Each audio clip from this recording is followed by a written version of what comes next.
Hello again, everybody. Welcome to part two. This is a drawing exercise and painting exercise, a sketch of an urban view here in New York in Union Square. You can watch part one if you want, where I talked all about the intention and the basic sketching of this. Just to briefly recap, this is a view based here in Union Square, but the intention of this work, this painting in particular, is to not highlight a specific building or show a specific scene. We have cameras for that. It's really to tell a story, an intention. In my case, I want this to be a little story, a little bit of a clash between the old and the new, if you will. My way into art is always that. It's always about contrast. Light versus dark, yes, of course. But moreover, hopefully some more lyrical expressions of that idea. Vertical energy versus horizontal energies, warm tones versus cool, the old versus the new, the rationality of this beautiful neoclassical building clashing with the utilitarian nature of the light standards, road signs, etc., that you see in a big urban area like this. Those are what this painting is about. So it's not a portrait of a building or even of a specific urban scene. It's really a little miniature story about what life is like for me and for many of us. As I was saying earlier in the first part, I do my best. I don't always succeed that well, but I try. Not to paint people, places, or things, but rather to paint my experiences of them. So that's what I'm trying to do here. Also, I talked about when you're doing a scene like this, a reference photo can be a bit of a friend, but also a bit of an enemy, because here's the reference photo. A photo has a way of unifying everything or making everything in your point of view equally important. The foreground is as dark as the background. All the colors are equally saturated throughout. All the edges are hard. There's no real sense of depth, three-dimensionality, except by what we understand there to be. So I think it's my job as a painter to try to take what I look at, find what I find inspiring about it, do a painting of that, as I say, and then organize all the visual information into a more coherent design of foreground, midground, background, arranged around a dynamic composition of darks, lights, and then the way I try to do that is by locating and emphasizing a center of focus in the painting. In this case, it's going to be here, this upper portion of the building. And that means all of my harder edges, crisper details, more saturated colors, for the most part, will happen in this zone. Everything else radiating out from that point will become less and less saturated, less dark, less softer edges, etc. Emphasize this, de-emphasize everything else. I think that's a really effective way that we as painters can tell the stories we want to tell just by knowing what to emphasize, knowing what to de-emphasize, what to play down, what to play up. You don't have to draw everything in your painting that might show up when you're painting on site, or certainly that you see in a photograph. You can just emphasize those bits that help tell your story and play down those bits that do not. That, I think, for me is what being an artist is, knowing what to focus on, what not to focus on. That helps amplify your voice, your point of view, your way of experiencing and seeing the world. Okay, that sounds great, but painting. I did the sketch in part one. Again, there's a little bit more detail up here in my center of focus, definitely less elsewhere. I am working on a piece of Baohong Master's Choice. It's a quarter sheet in size, so not very big. 15 by 12 inches approximately. And 140 pound or 300 grams, so not really thick, a medium weight paper, which I think helps amplify the trueness of the colors and the transparency. I have a hard time working on very thick paper, 300 pound. It tends to soak up too much of my pigment, flatten them out, and deaden them. So I like the 140 pound or 300 gram paper. I tend to work mostly in pure color, sort of right out of the tube pigments, but I allow them, because I work so wet, to mix fluidly on the surface of the paper, as you will see, I hope, in a moment.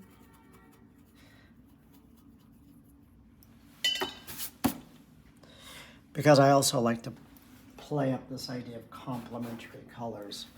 I think in watercolor, for me, probably most particularly, it's the pure warms and cools that meet, that make these organic neutrals. That's so beautiful. It all happens on the surface of the paper while you're watching. There's just no other media, I think, that even comes close to being able to achieve that level of translucent beauty.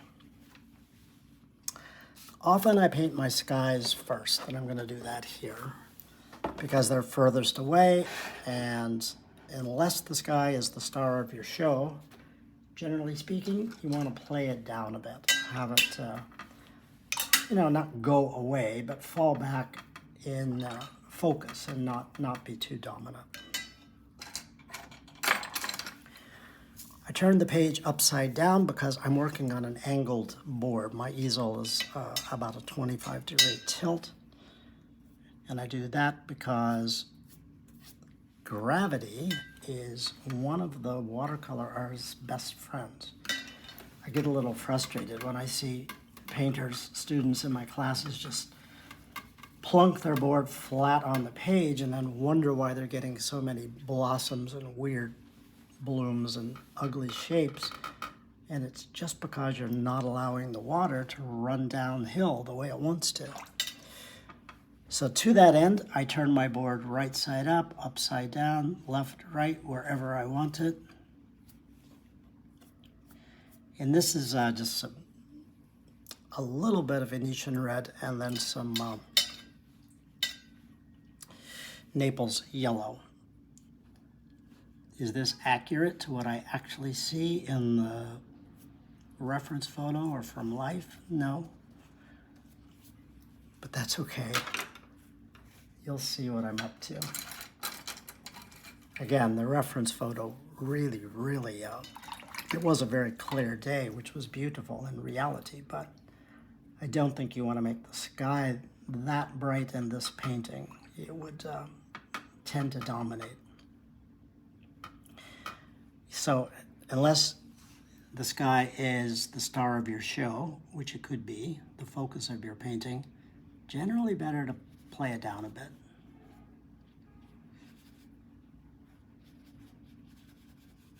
So that's a little bit of cobalt blue, a little bit of teal, just a little bit of red. Definitely not red. A little bit of green to play off the reds and the warm tones that I know are coming. Again, I'm thinking ahead at complementary tones. I love these water towers you see all over New York, so I have included a few. I don't want them to be too focal, but I am painting around them just for now.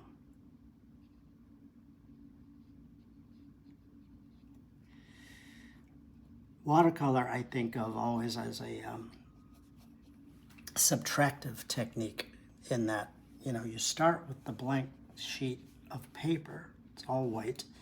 That's all of your light. We don't paint light in watercolor, really. We just paint the shades and the shadows that give light its identity. Because it's a transparent medium, all the light comes from the surface of the paper. So I think of painting in watercolor as just carving light. You're just carving away little bits of the total amount of light that's there, leaving what you want. And because it's that kind of medium, you have to, I think, you'll be better off at least, if you plan a little bit. Plan beforehand, a little sketch in your sketchbook to identify those areas of the painting that you're probably going to want to save out as white. So here I'm tilting the board. This is not a very big wash, but it's pretty wet. And I'm just allowing it, amplifying the tilt to get it to run downhill farther so that I can speed up the process. And this siphons off that little bead of water at the very end so that it doesn't backwash and cause me problems later. I mean, the sky, it's pretty simple, but I like it. I think it's enough. I think the value is about right. I don't want it too dark, as I said. What I'm not keen on is these water towers are going to pop out too much and become too focal. The directionality of the light I want coming from, well, upside down, but in this case, from my left to the right. So in the upside down version, the left side of these towers will be a little bit darker or lighter, and the other side will be a little lighter. So what I'm doing is just with a small flat brush, dropping in a little tone so that it bleeds into the sky, and these things are there but not there. They bleed away a little bit. I'll leave a little sparkle of light, but it doesn't need much. The brush I was using for the sky is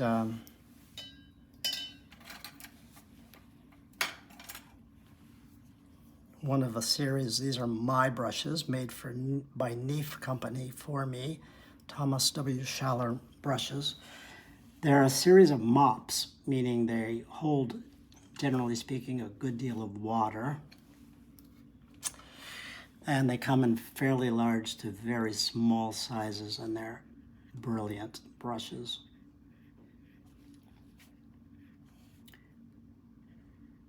I use all kinds of brushes, but generally speaking, probably the mop brush and flat brushes, the combination of the two sort of allows me to do almost anything I want to do in watercolor. But yeah, I have other brushes and some specialty brushes, but generally speaking, flat brushes and those mops are probably I could get by with nothing else.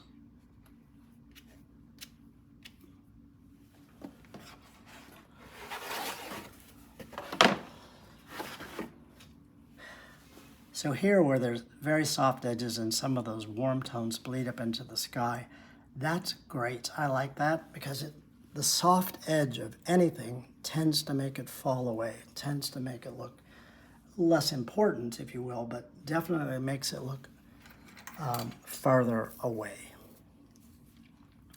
I'd like to do the same with this building. I don't want that much light on it. It's in the, compositionally it's important, but it's in the background.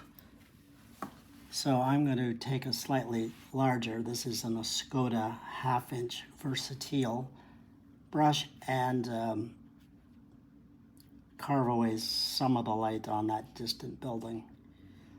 You know, not all of it. I can leave some sparkles, but I just don't want that much light. This is the center of focus for my painting, so I want to leave all the crisper edges.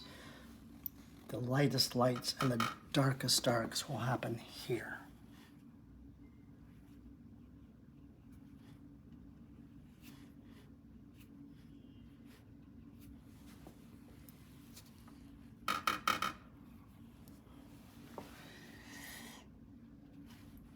So these background buildings, again, they don't matter too much.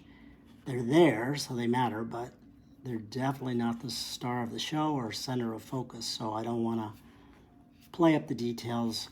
I'm just allowing this cobalt blue and some raw umber tones, very soft warms and cools, to run together, just to imply a lot of detail without really showing much actual detail at all. The flat brushes and this textured paper really help me to do that. These dry brush marks look very characterful, I think, and they look like there's detail, but there really isn't any. It just shows enough that that the viewer knows probably what's going on and can fill in the blanks. Viewers' eyes are very smart, and you don't have to tell them everything. They can figure it out. The human brain will just fill in blank areas, and it makes a much more engaging, lyrical, evocative painting if you don't show every little thing. What I'm doing here is dropping in some brighter tones of burnt sienna light. Not terribly bright, but just some earthier, warmer reds to sing off some of those blues, just to give it some additional texture and interest, and that's enough. My highlight building here is this side's going to be in shade, so it'll be quite dark. But behind it, I don't think I want this building that pops up to be that white, so I'm going to tone it out sort of a cobalt blue, but I'll let these warm tones run into it so that it neutralizes it a bit. It'll be sort of a very light, cool tone.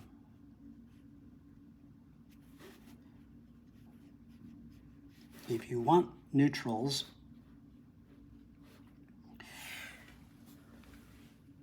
allowing warm and cool tonalities to run together is the most beautiful way to get that on the surface of the paper using pure color.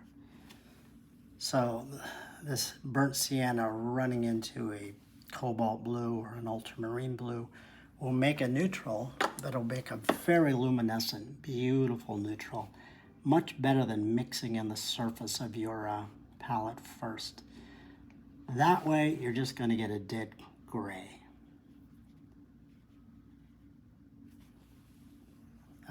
I want to do a whole lesson on that, but just in practice, that's what I'm talking about. Allowing pure tones to run together on the surface of the paper is just such a much more evocative, beautiful way to paint in watercolor, I think. There are buildings further away still. I would have liked them to bleed up into the sky. The sky wash I put on just a moment ago is probably too dry for that now because of all my yakking, but that's okay. There's a workaround. This is just a raw umber, so very light, warm tone. Again, 1/2-inch flat brush. Just sort of scraping it without too much pigment and not a big value jump there. And that's good. If you really want a bleed to happen, you can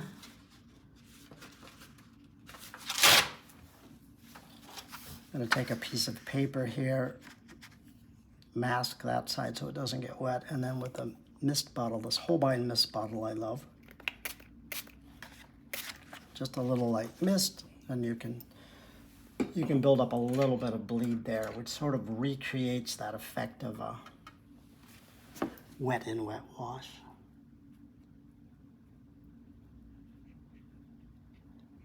This building is way in the distance, so obviously it needs to be as indistinct and light as possible so as not to pull forward and dominate anything. So I'm dropping in a little bit of violet on top of the raw umber to just architecture, but also to play up the ambiguity and the mistiness of it all.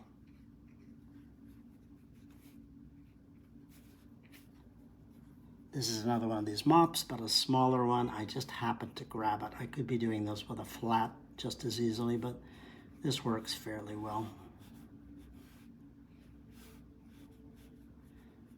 So now this is a bit of that violet. It's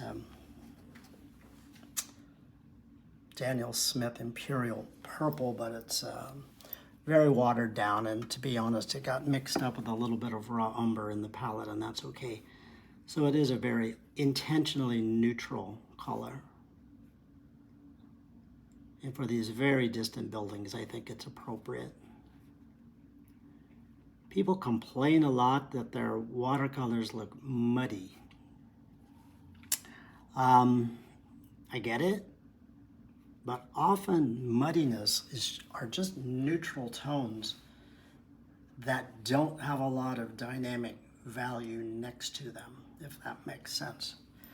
Often what will fix a painting that looks muddy to you is just adding a little bit of, well, it might have been to save a little bit of more white value, light value, but then often it's just a matter of adding a little bit of dark values somewhere in the painting.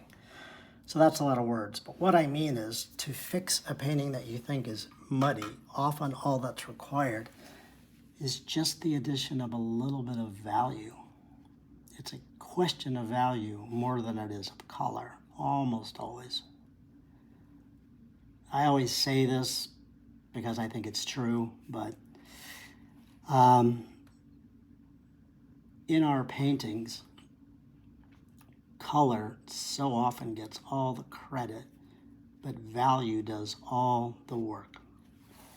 It's really a matter of values. So what am I doing now? This wash, of course, is still quite wet. Parts of it are drying out, but I'm just going in before it dries completely, adding just a little hint of whatever details I think are required. Very, very little. Some shades, shadow areas, a few just suggestions of the windows perhaps. Doesn't need a lot, really, to add texture and a little bit of dynamics. The last thing I want is for any of that stuff to pull forward, so I really want to keep it soft and ambiguous and play it down.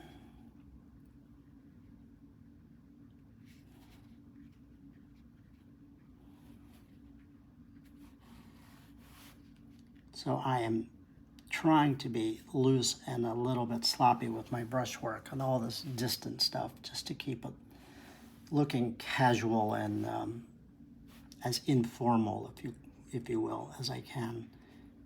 All of that and playing up softer edges will help all those elements look like they're falling away into the distance. It might look overly sloppy or casual, but I think it won't when I do my really dark, harder, crisper edges here. I think everything will be nicely balanced. That's my theory anyway. Now this, as I say, will be the center of focus of the painting. So most of my saved whites, that is to say my lightest lights, will happen here. My darkest darks will happen here. Crisper edges. So now it's my job not to kill all the light in the rest of the painting, but to knock it back a little bit so that it doesn't, I don't run the risk of it pulling attention away from my center of focus. This is another thing watercolor does so well and so easily. Its ability to carve light. So this is one of these Neef brushes, large one. This is just clear water. I'm adding that just so that I don't end up with a hard line. You can also just mist on the paper where you want to start adding color, but you don't want a hard line. What I want is a gradual tonality going down the page. This is some little bit of Naples yellow. There's actually some new gamboge in there as well. from an earlier painting, so it's a little bit of brighter yellow than I wanted, but that's fine, just fine. So all I want to do is just add a soft, gradual tone that is not hopefully going to kill the light, but just help orchestrate it to where I want it to go, to where I want it to be dominant.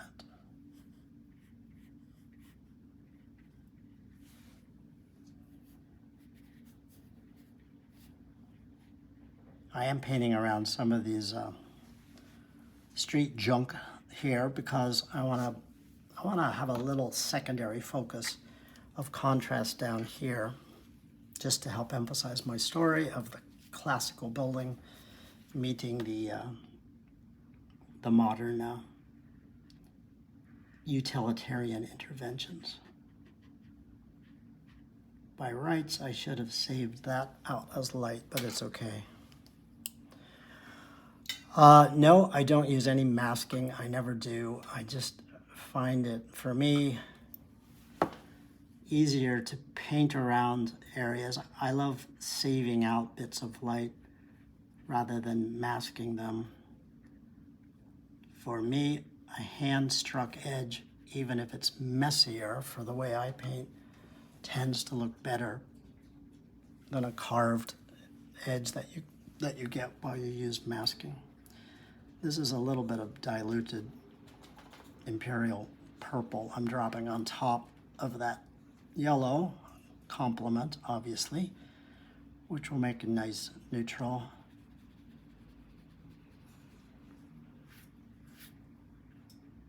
You can see I'm allowing it to not cover everything. A few little sparkles of light showing through I think are good, just to really help emphasize sort of the texture of the city. Down at the very bottom, I've mixed into the brush a little bit of burnt sienna, just a bit more warmth, and also just a hit more value, just to help anchor the painting. But again, I don't want a lot of dark down here. I want most of it to fall up here.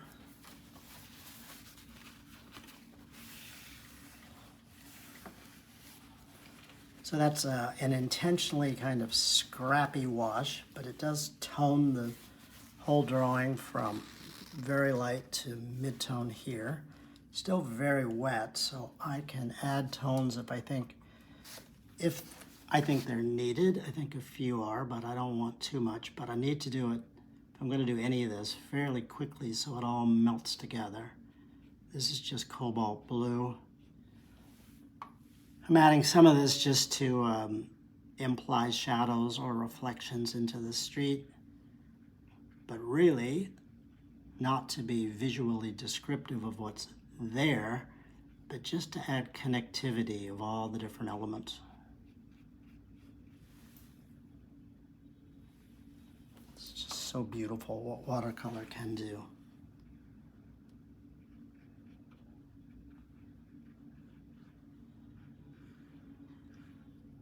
What I'm hoping to do for the lower portion of the painting is a lot less specific painting and more the sort of tonal suggestivity, such as this.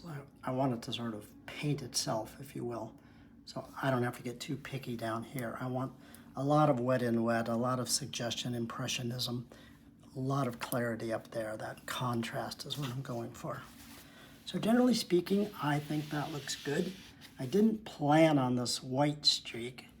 I could get rid of it, but I rather like it, so I'm going to leave it for now. This textured paper allows those skip marks to happen in this beautifully organic way that I think is very compelling, so I like it.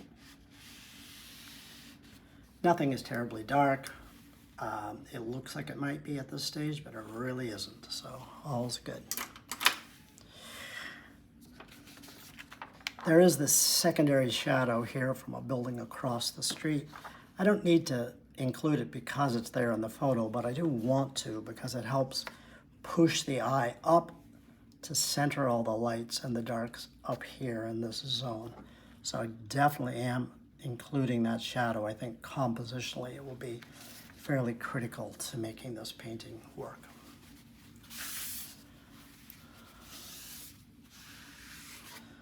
What I have to do now is wait a moment before I go over anything there to just allow this to set. It won't have to be 100% dry.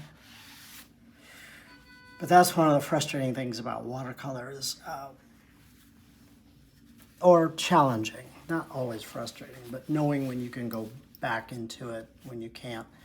And if you're like me, I like to work my paintings all up in one sitting and get them all done in one shot. And if that's the case, then you have to sort of pace yourself, if you will. Work on this part of the painting while that part dries, so that while I'm doing this, this will dry enough that I could now go back into this portion, do a bit of work while this section dries.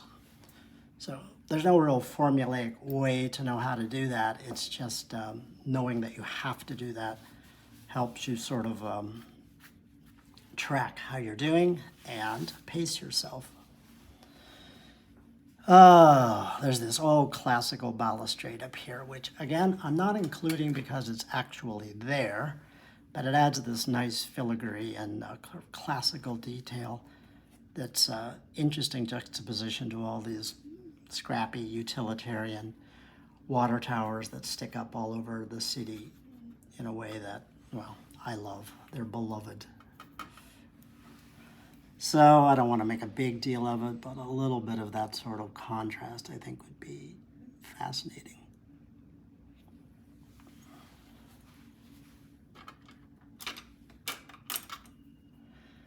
And it is the whole story of this painting, the old versus the new, the rigid classical rationality of this neoclassical building juxtaposed with all the more pragmatic, practical, utilitarian parts of urban living is my intention. It's the story of this painting. So here in a kind of tiny little microcosm is a little bit of that going on. Last thing I want is to be too much like an architectural drawing or too illustrative. I want to just be quick and impressionistic. Also, it is a sketch, so I don't want any part of this painting to look overly unnecessarily detailed or tight and rigid if I can help it.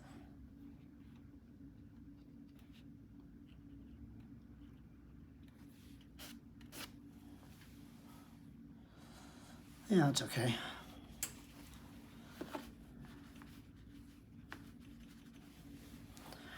Also, these little things are leading me into the center of focus. So this is the area of the painting which will start to get a little bit tighter and more specific. So this is sort of an entree to it. This little corner here is right in the middle of that. So right here, I will be a little more careful than anywhere else when it comes to these kinds of things. But even so, I don't have to go crazy. Just a little bit of specificity goes a long way. Perfectly fine.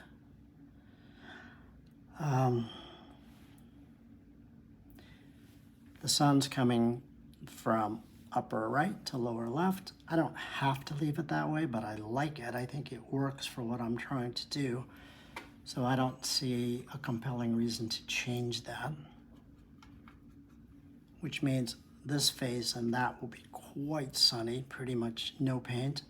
And then this face and that will be quite dark, but hopefully not gloomy, depressing dark.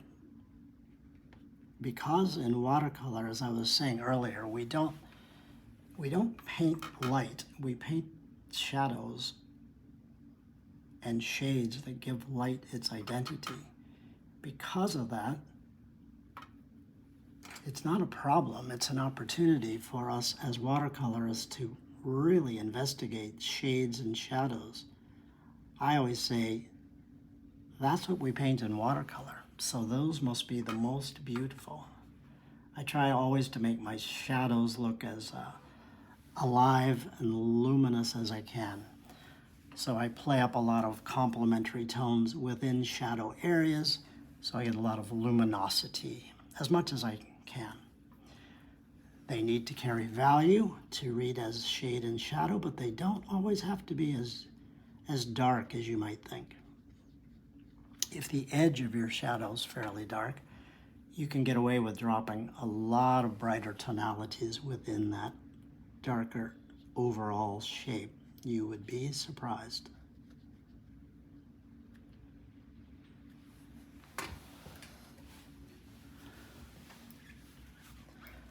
All right, I want all this stuff to bleed together, so I'm going to paint a little quicker. I might have to talk a little less. I think I can paint and talk at the same time, but I don't know if I do either very well sometimes, so I have to concentrate a little here. So I'm using colors, basically burnt sienna and blue, warm and cool. The actual colors don't matter that much, but the warm, cool toggle matters a lot. Here, I used burnt sienna up under the shadow area, and I'm dropping in some of this imperial purple modified with a little bit of neutral tint to get, hopefully, this subtle luminosity of the shadows reading through.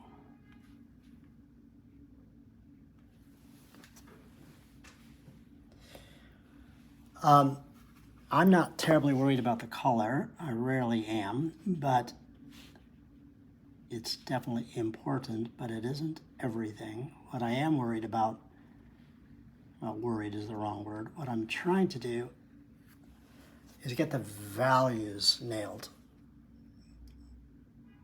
Always, if you can nail your values in the first pass,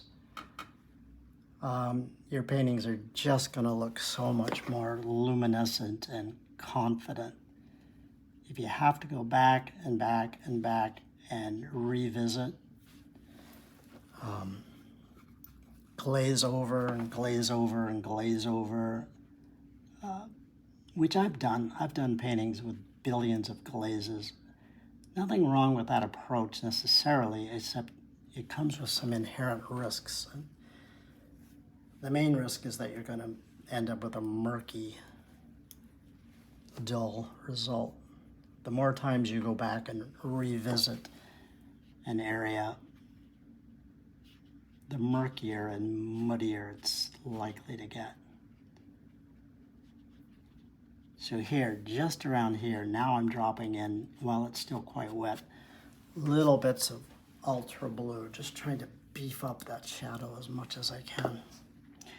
I'm using this 1/2-inch brush here, and as you see, as it comes down away from the center of interest, I'm just dry brushing it so that it filters out and becomes less dominant there, as well as over there, and trying to keep, again, all the crisp areas, edges right up here. Yeah, so far so good. Before that dries completely, I want to bring that around and do the shade side of the subject building. Right up next to this sunny line, I'm using, this is right out of the tube, neutral tint. So it's not black or gray, it's sort of a grayish violet. You add it to other colors sometimes just to darken them quite quickly if you don't want to mess around. It's an okay color, but it's just an expedient way to get there. So still quite wet. I'm going to drop in a little bit of ultra blue.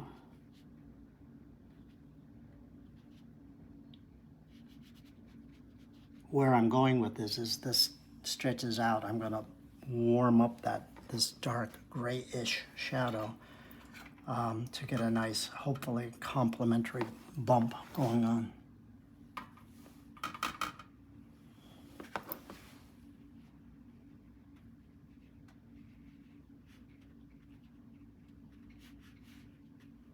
I love it when everything in my paintings connects and things don't look like they're just painted here, painted there, like a paint by number. I don't love that look at all. I want all areas of the painting to look well sorted out and connected, if at all possible. So that's value-wise okay. A little bit on the murky side because of the neutral tint. So while this is quite wet, I'll drop in a little bit more ultra blue. And then again, as I say, as this stretches out down away, a little of this very warm neutral tint. Oh, sorry, burnt sienna. What I'm going for is this bounce between, again, the cool and the warm. But all of it, the dominant thing going on here, I hope, is the overall value of this shape.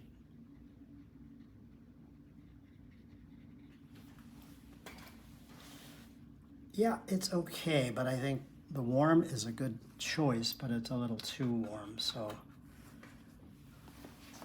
into that wet warm, I'll drop a little bit of neutral tint just to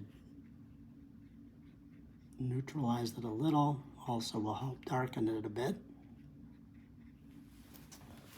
Yes, much better. And I want to play up this edge. It's just going to be kind of compositionally important in the overall painting that that edge look crisp and clean and dark.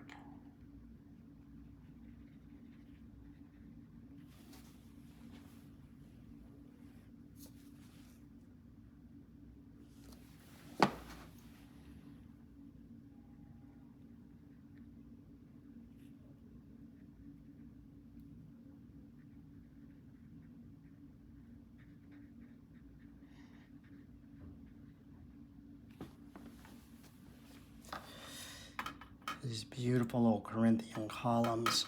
I don't normally have to be so careful about them, but because this one especially is right in the center of focus, I'll give it a little bit more love. And then this deep inset on the narrow portico beyond. Similar treatment. The blues and reds toggling.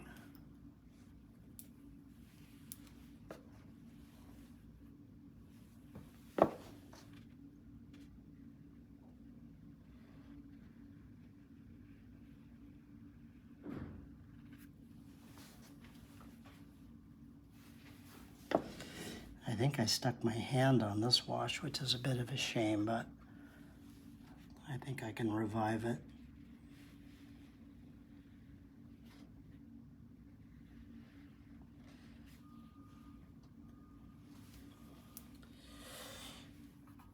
Fortunate in a way, because if I was able to re-wet it, I can drop in a little bit more ultra blue.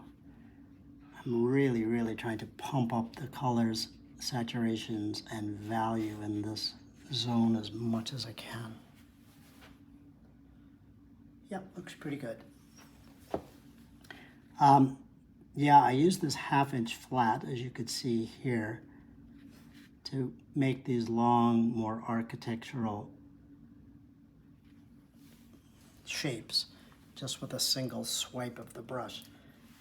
I should probably do a little study on brushwork, but more pressure and then less as you come down. You get, of course, the natural organic lightening and softening of the edges.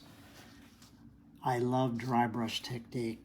It's endlessly useful and fun to do.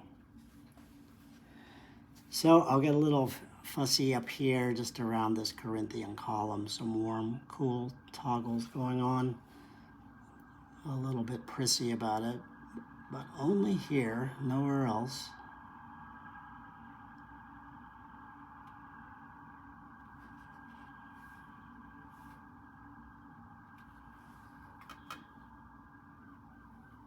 Again, I'm just still using just the ultramarine blue and burnt sienna.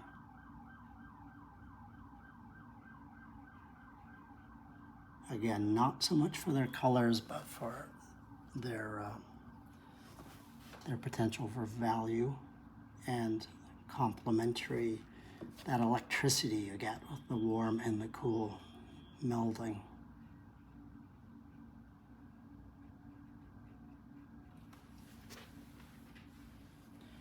A little tricky effect. I want to try to get the sun sort of cascading down across these columns in a gradual way.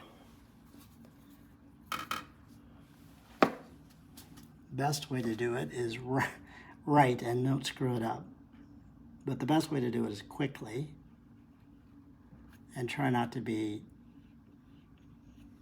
too fixated on accuracy, and by that I mean I should have the reference photo hid.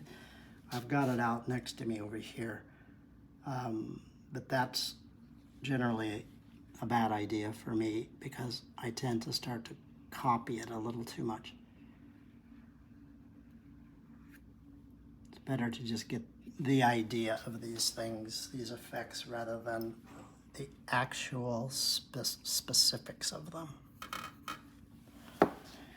But I have the reference photo because I want to try to be a little bit more specific than usual, just because it's kind of a bigger deal in this area of this particular painting.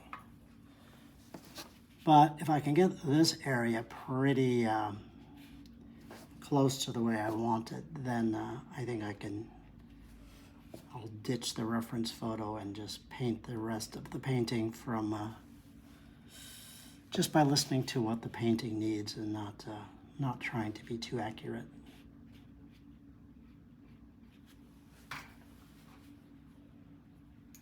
Yeah, that works.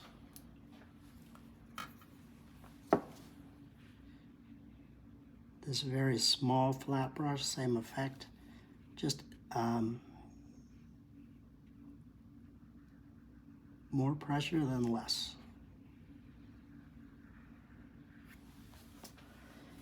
But yeah, I'm just trying to get this effect, this beautiful effect of the sun sort of sneaking in behind and illuminating this rigid row of columns. More, less, less, less, less. And generally it's working, so it's okay. I think probably I'd be well advised to leave it alone, he says, as he continues to paint on it. But I'm just concerned about the value. Watercolor on this paper dries pretty close to the value you put it down, but not entirely. So just would hate to look at this when it's almost done and say, well, the shapes look good, but I really didn't nail the values. The worst.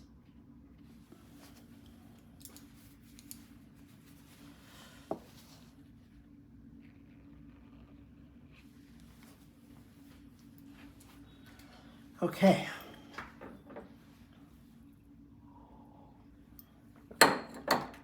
Now with all this stressy stuff happening, the lower portion of the painting is dry enough. It isn't dry, but the shine's gone away. This wet and wet stuff is set pretty well. That I can now think about adding this big shadow. I can be a little bit more interpretive than actual here. What I want to do is add a bit of darkness, maybe not as dark as that, but dark, so that I can paint negatively around these streetscape elements, just to sort of have a value reversal and make a little secondary highlight out of these, which I hope will be a nice dialogue with the rigidity of the architecture and the casualness of the utilitarian street signs. Yeah, okay, that's my plan. So I'm going to start off this bigger shadow, 1/2 inch flat. This is a little bit of French Ultra. Drop in a little bit of violet.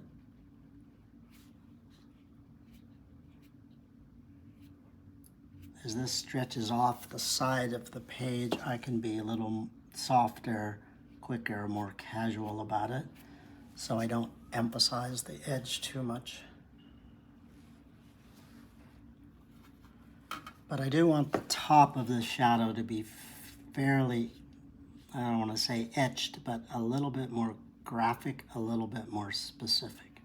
The lower portion of this shadow can get pretty sloppy and loose, but I need a little bit of graphic identity here to sing off of that up above.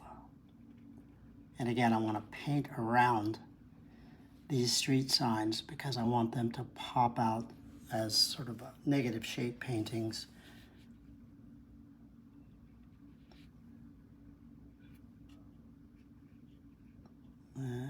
Yeah, that's working.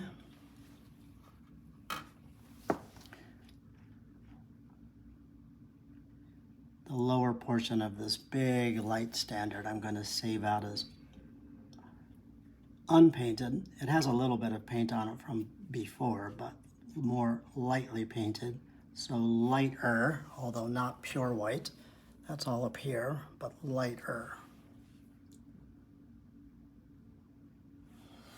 Okay, key here is to just keep this moving so it doesn't have a chance to dry up and all things look connected. So I'm going away from the violets and the ultra blues into the burnt sienna. Still pretty mid-toned, obviously warmer, but a little less dark. Painting up, just connecting. Sparkles in there are fine as long as they're more to that side of the painting, less so over here.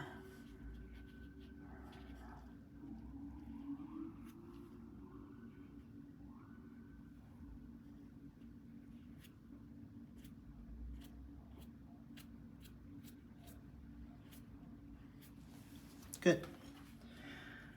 To resolve the bottom of that shadow, a number of ways to get there, but I think at this stage the simplest way is just my misty water bottle. Just so that I don't end up with a hard edge, I'll just mist it and let it just run off the bottom of the page. Ultimately, that may be enough. We'll see.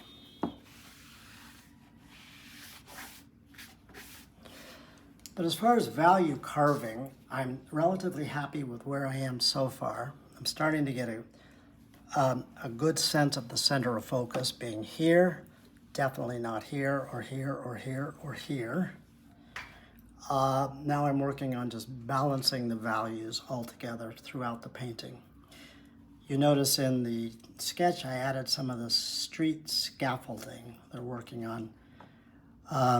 Renovating or fixing up the building here at the lower portion. I didn't add it because it's really there. I added it because compositionally it'll be useful to add some of that darkness of that and also the scrappy utilitarian nature of that to dialogue with the more rational, beautiful neoclassical stuff up above. But as a value, it's going to be useful. It won't be as dark as this or this, but it'll be darker and help balance the overall value design of the painting. Did that make sense? That was a lot of words, but yeah, I sort of thought it through in my value study, but the value study is incredibly useful, but I'm also aware that it leaves room for some improvisation and changes while the painting's underway. So it's not a blueprint that you have to follow exactly, but it's just an overall plan of attack, I guess. And then within that, all my values, that is, are always fairly quite small. So when I'm painting up at scale, I understand that everything won't be absolutely like it is in the value study necessarily, and I allow myself room, as I just said, for improvisation, for changes if I think they're helpful, alterations, etc.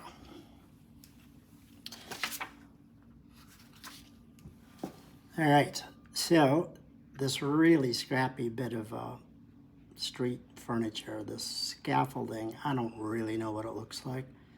I know it's here, so that I'm not trying to paint the literal actuality of it. I'm just trying to paint what I think will be helpful or useful to me in terms of making this a successful painting.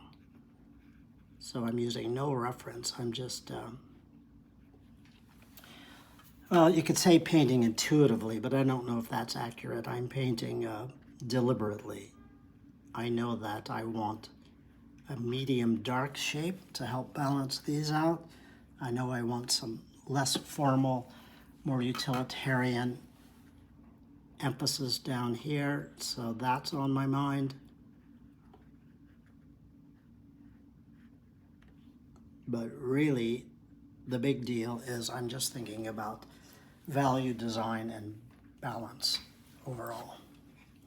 There's a secondary street lamp here, which I've included, that has a stop sign and all sorts of street signs. And that is coming up here, which will animate and finish off this area. So I'm happy about that because it means I can just avoid doing anything more to those buildings back there in terms of worrying about adding windows or cornices or any kind of architectural detail. Just not needed. For this, I'm using this little cheap 1/8" flat brush.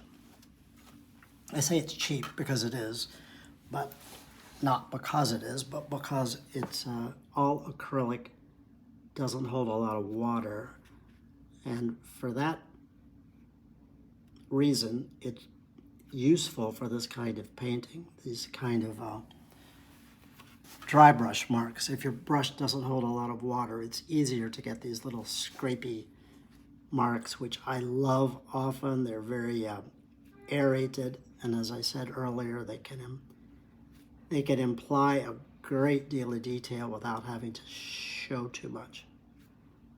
A higher quality brush that holds more water would make this task a little more difficult because it's harder for the bristles to run out of water quickly enough. Anyway, this is just all about value. Color, I don't really know what I used here. A little bit of burnt sienna, but it did get mixed in the palette with some blues, so it's fairly neutral, but that's cool. I think that's fine. This is just about value, not about color. Now with one of my little small mops, I'm going to add a little bit of line work. Again, it's not the center of focus, but it's secondary or tertiary, so it needs a little bit of identity, but I can overdo the detail here for sure, and I don't want that. But I think it needs just a little bit of sense of the verticals and the horizontals of the scaffolding, just to animate this side of the painting. Yeah, overall pretty happy with that. I don't think it needs a lot more. I'm just making this up, so I can start or stop wherever I wish, obviously, anyway, but it's easier when you're just inventing something to just do enough to tell the story and then step away, he says as he continues to paint. You can always add more, but I think generally that's probably enough. Okay. Yeah, I really don't want to overdo it. I know the street sign is coming. That'll happen in a moment when this dries a bit more. At this stage of the painting, I want to address the ground plane similar to the way I did this, in the sense that I want to add what's necessary for the painting, but nothing that isn't, nothing that would threaten to dominate or pull attention away from this area. A bit of this is still wet because I misted it, so I'm going to wait a moment. I will assess what's up here and see if it needs anything. If I were really smart, I would say no, leave it alone. And obviously I'm not that bright, so I can tell didn't need those marks. It's okay, they're not much. Yeah, step away from the brush.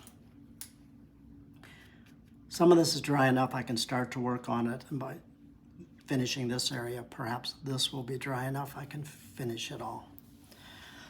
I sketched in loosely just groups of figures walking on the sidewalk.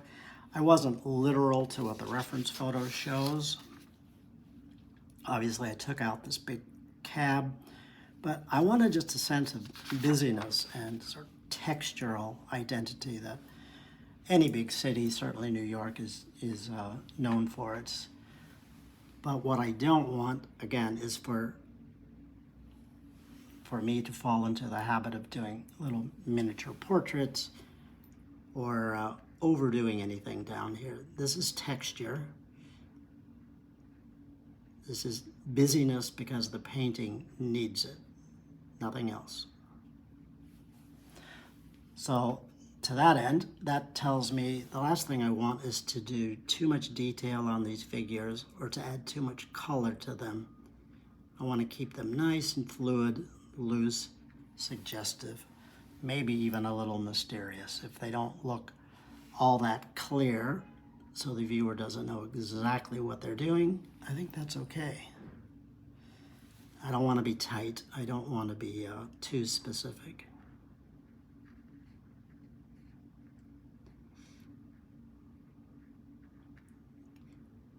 You know, you say that and it makes sense, but I hear myself say that, and I also know that it's just as bad to be too sloppy and too loose. So it's kind of threading the needle between being knowing what's enough detail, enough specificity, and not too much. There really isn't a formula for it, and not all paintings are created equal, obviously. So what may work in one painting may not work as well in another. You just sort of feel your way through it and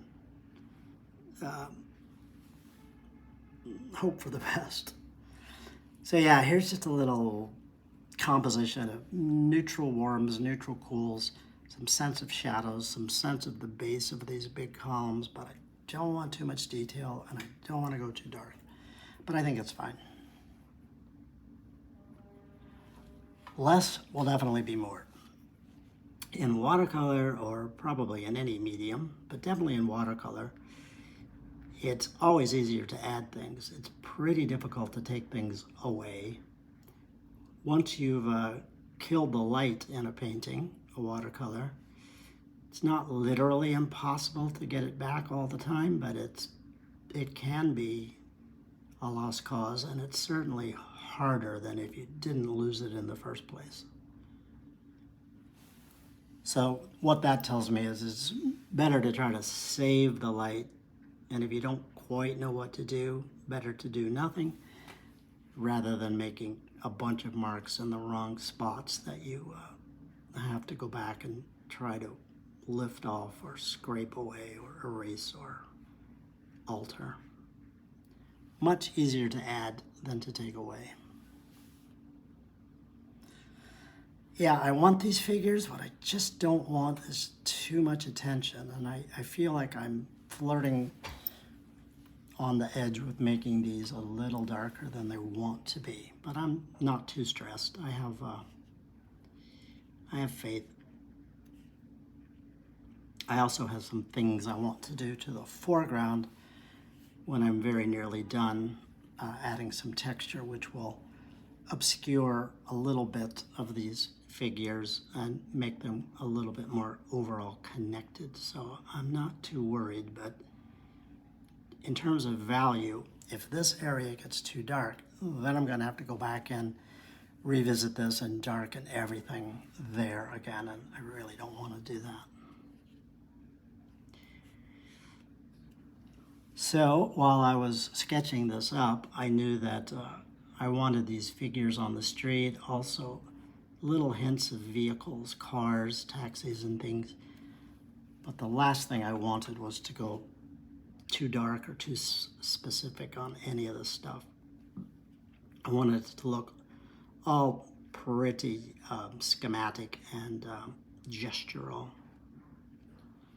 Trash cans, taxis, cars.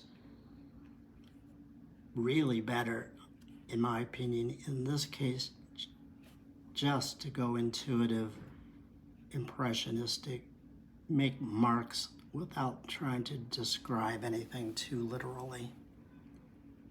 In the long run, it's going to look better. So he says. I guess we'll see. I think so. Tiny bit of specificity around the tops of the people, the heads and the shoulders. Probably going to be enough to tell the story without getting too nuts about it. No people directly in the foreground. This is the closest figure to us. This man walking into the frame. Because of that, I'm going to allow myself to add in a little more color on him and a little bit more clarity. I mean, it's splitting hairs, very little, but just a little. I'll allow him to get a little darker in value. And I don't want to say more detail, but almost more detail. So yes, more detail, but not a great deal more. Just enough to sort of enhance the story that he's standing in front of everything. Not a big deal. I didn't go crazy with color, just used a little bit more blue on him. Right. Curb lines.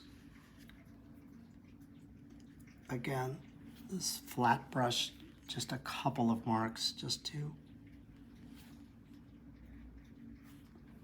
imply that they're there, not show too much.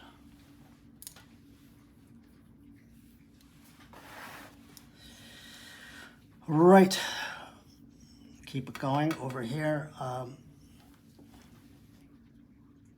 made up these cars, they're not really there, but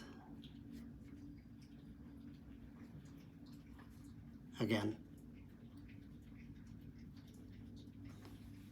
sounds glib to say I'm just trying to paint the idea of cars, but literally that's what I'm trying to do. I'm not trying to do car portraits.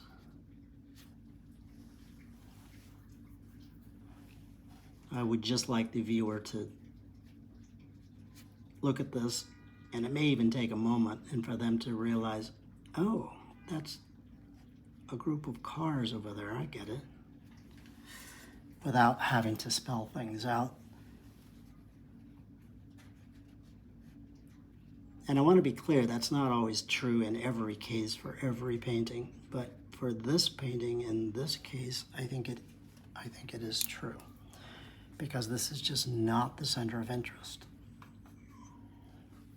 So anything I do down here, anything at all, runs the risk of pulling attention away from what is my center of interest up top.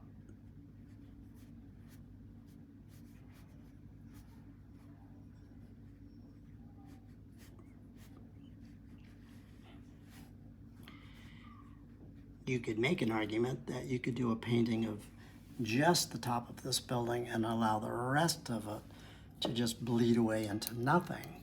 That would be valid and a good way to approach this subject, but I thought in this case, for me, the mixture, the juxtaposition would work better. Yeah, I think we're okay. Everything's dark enough, but I just don't want to go darker. I'll add a little bit of identity to the roadway. This is just some raw umber.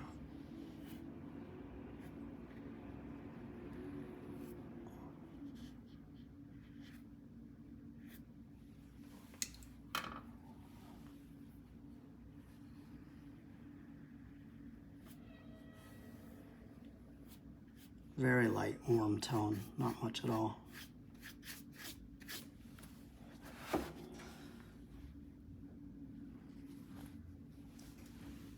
I guess what I can see emerging here is the benefit of just a little bit of secondary light on the lower portions of the columns and along the sidewalk here, which I didn't honestly notice doing the value study. So that's a case of trying to listen to the painting and see what it needs. And I think it does need that. So the secondary story of light reading through, I hope will not detract. Probably won't. Everything looks fine, but I want to take this beautiful flat brush. This is an Escoda Versatile 3/4 inch. And this is just some warm tones, burnt sienna, and I'm going to brush up from the bottom to try to connect some of these shapes.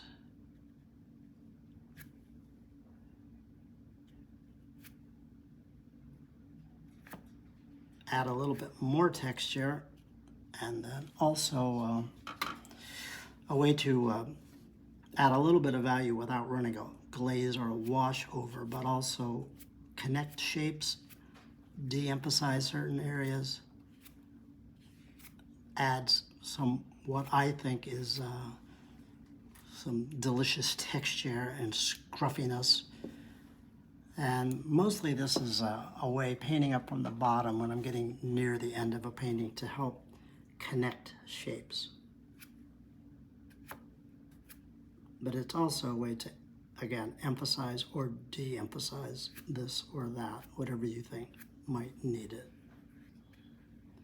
So I may do a little bit more of that before I'm done, but that's the idea.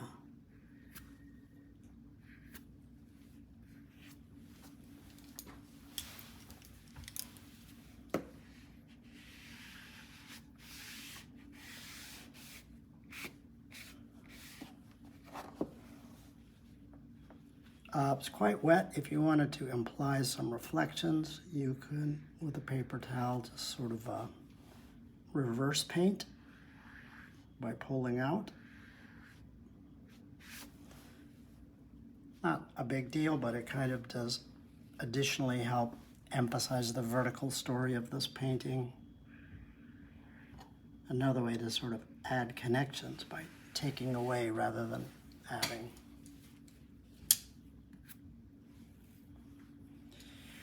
Right, okay, nearly done. I want to do these big utility poles. Distant one, and then this sort of primary one. This one will be fairly crisp and dark and edgy. This one will be less so because it's farther away, but yeah, again, why I want to add these at all is just the contrast. This beautiful neoclassical building from 1907, I think. It's the Union Square Savings Bank here in New York. It's by a great architect of those days, Henry French, I believe his name was. But a very, very rigid, classical sort of Greek temple style building. Really beautiful building, but it's just interesting to me that it's lost in the sea of hodgepodge. That kind of thing is annoying to some people and frustrating about New York, but it can also be very beautiful.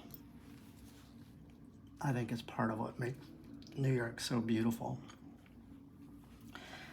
Not that it doesn't have respect for ancient buildings, although it certainly hasn't had when you think about the loss of some great New York buildings like Penn Station, the Singer Building, on and on I could go. But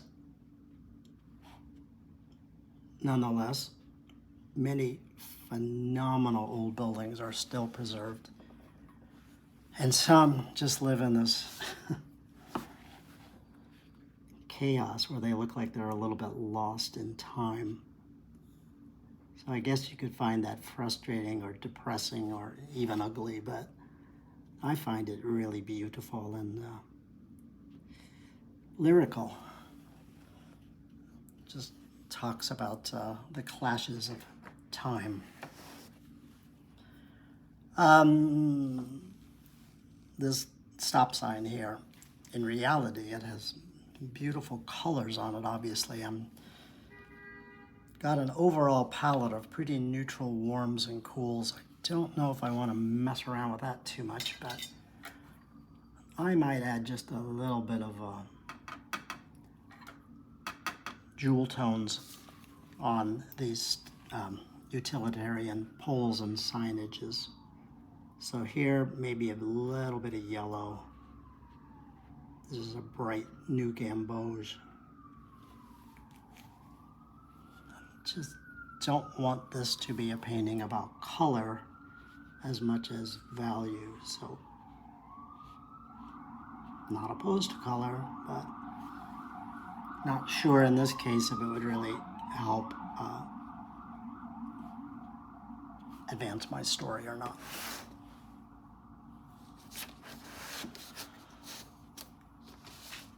To that end, I'm just playing around with how dark these elements need to be. I think when we're up more near this area, picking up on that value is probably wise, and as it comes down into the painting, I can get a little less specific, a little less dark, and a little more schematic about what's really going on and what isn't. For these kind of details, you could use a regular brush, but I'm just using one of these very small Neef mop brushes.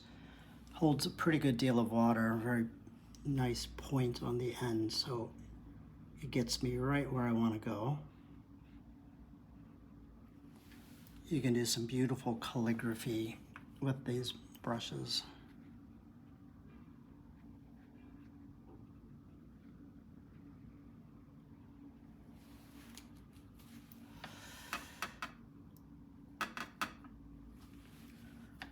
Some of these walk, don't walk, sidewalk signs.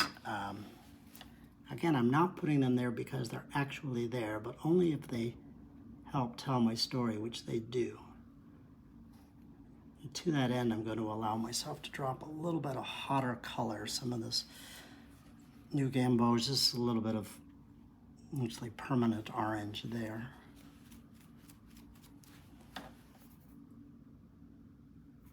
Street signs in reality are green, and again, I have the power and the liberty to change those colors, but I'm wondering if a little bit of green jewel tone wouldn't be a good idea. So this is a Daniel Smith jadeite.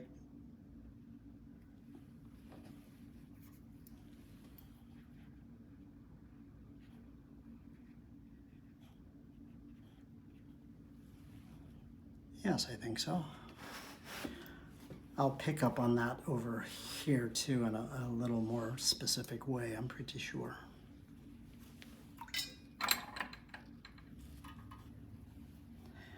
So yeah, here I've got sort of a juxtaposition of a little bit of specificity and clarity, and then a lot of suggestivity and approximation. Again, it's just those kinds of contrast that I find fascinating in pretty much any painting.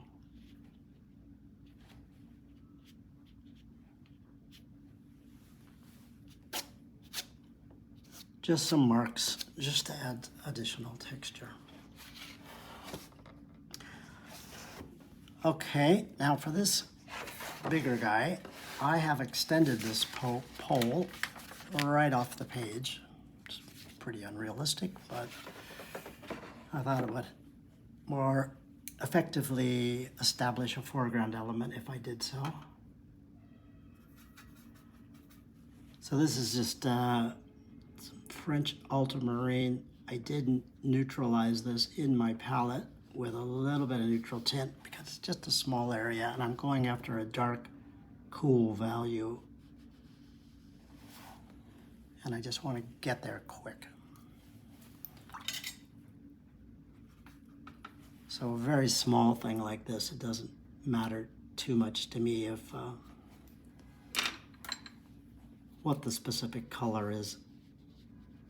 I want it to be dark and cool for the most part.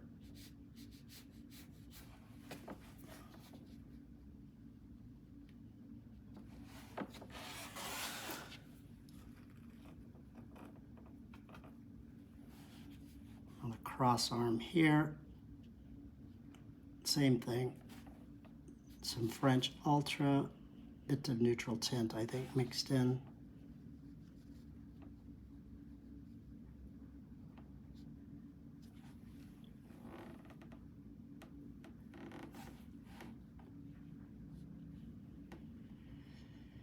So this more modernist utilitarian pole cutting right across that beautiful Beaux-Arts facade.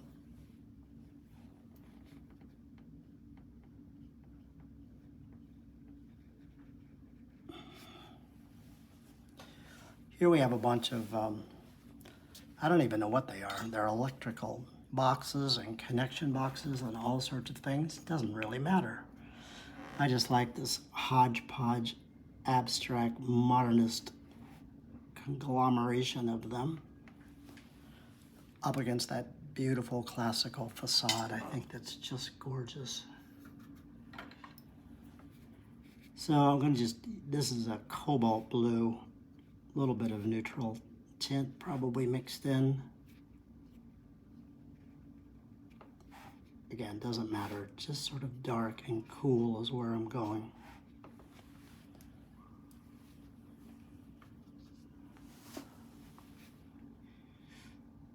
I hope it makes sense when I say I'm not adding these because they're really there. I'm not trying to be an illustrator and show them exactly where they are. I am trying to only add those things that I think help emphasize the intention of the painting and help me tell my story. So if they help, I will add them or amplify them or redesign them or whatever I feel the painting needs. If they don't, I have no problem just eliminating them, altering them, changing them, moving them, leaving them out altogether.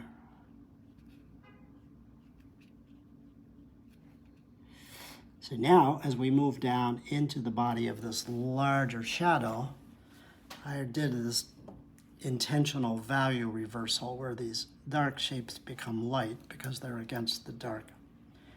I think the idea of that's good, but these look a little unresolved and need a little bit of help. So I'll do a little bit of work here.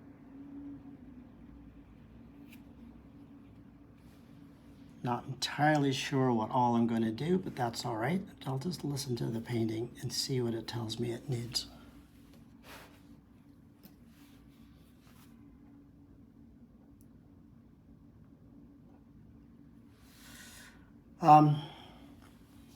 Right. This one I'll start off this darker cobalt and then just let it resolve into light. I'll try to do the same on the main pole so it doesn't stop so abruptly. I'll just use this small flat brush and just let it resolve into light.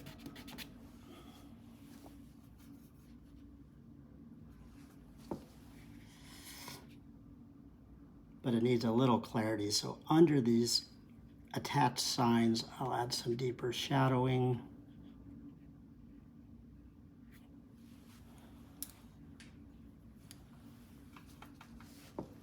I don't need to have as much contrast as up here, but I need to have at least a secondary amount.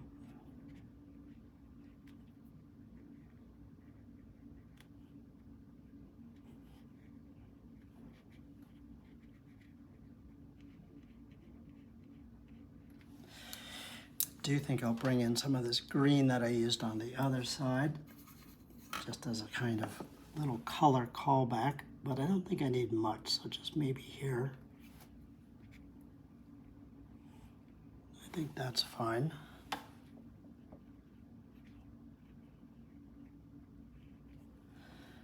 Then these stop walk signs are yellow again. I think that'll be nice up against the gray. Rather than yellow, I'll use a little bit of slightly more intense permanent orange.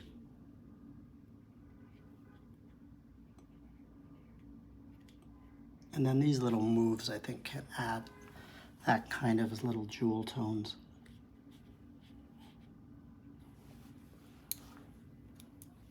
I like them, but I know that any kind of flashy stuff like that is going to run the risk of pulling me out of this area, so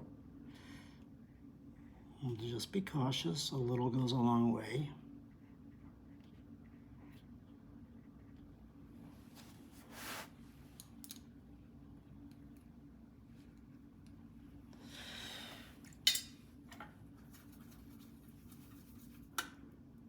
The bottom of the utility pole, sure, a little bit more clarity, just like I did with this figure, although he got pretty lost in the storm, so I'll beef him up just ever so slightly.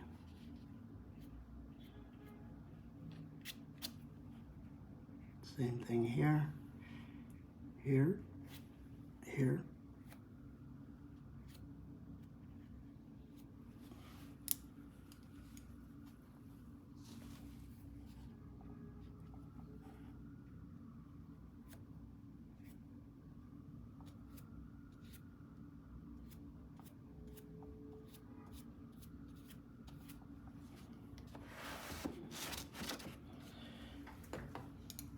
This little sketch is pretty much nearing completion, but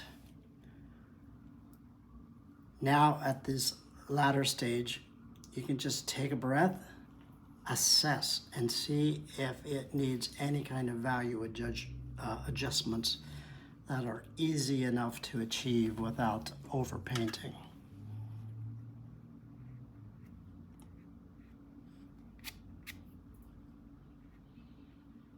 Also, I do that, but I also think about connections. Is there anything that looks like it's a bit pasted on or not attached to the whole painting?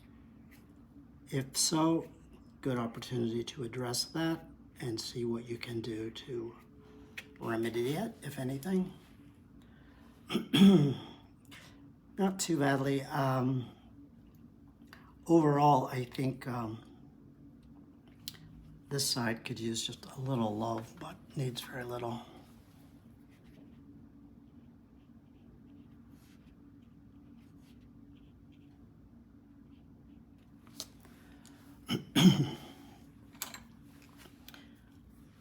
I think I'll do a little bit more of my favorite upstroke painting here, just to bleed those in, to warm up some of that cooler undercoats.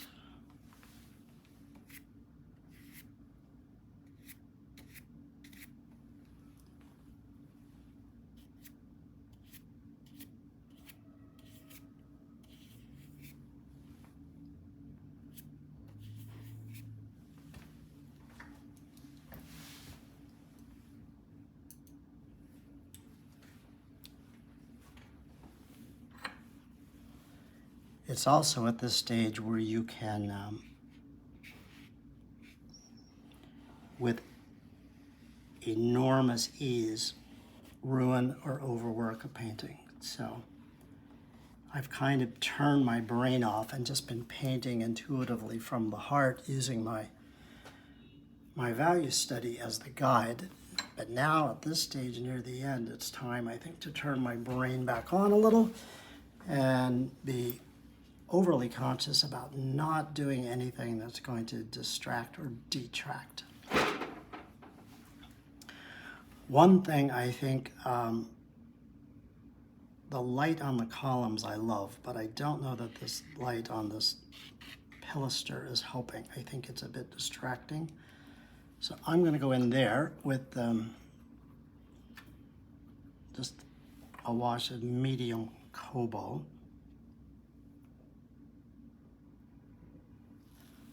I'm going to try not to be descriptive, but just tonal.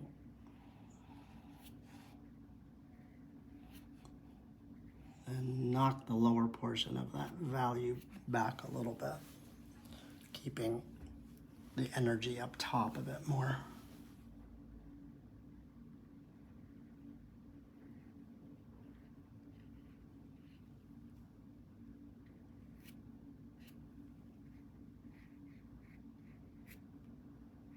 Not a big thing, but it's just, it will help organize the values a bit better.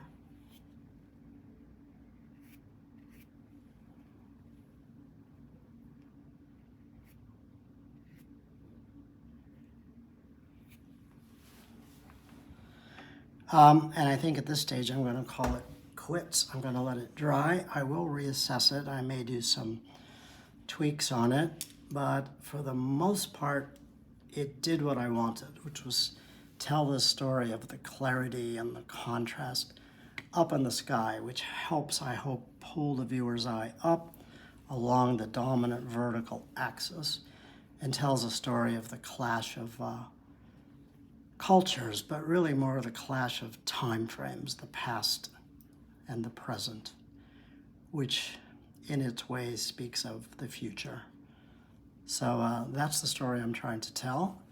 Very quick sort of urban scape. And I hope it was enjoyable and useful in some ways. So have a look. Let me know what you thought. Send in your comments. I'd love to hear them. Anyway, happy painting, and I'll talk to you all again very soon. Bye for now.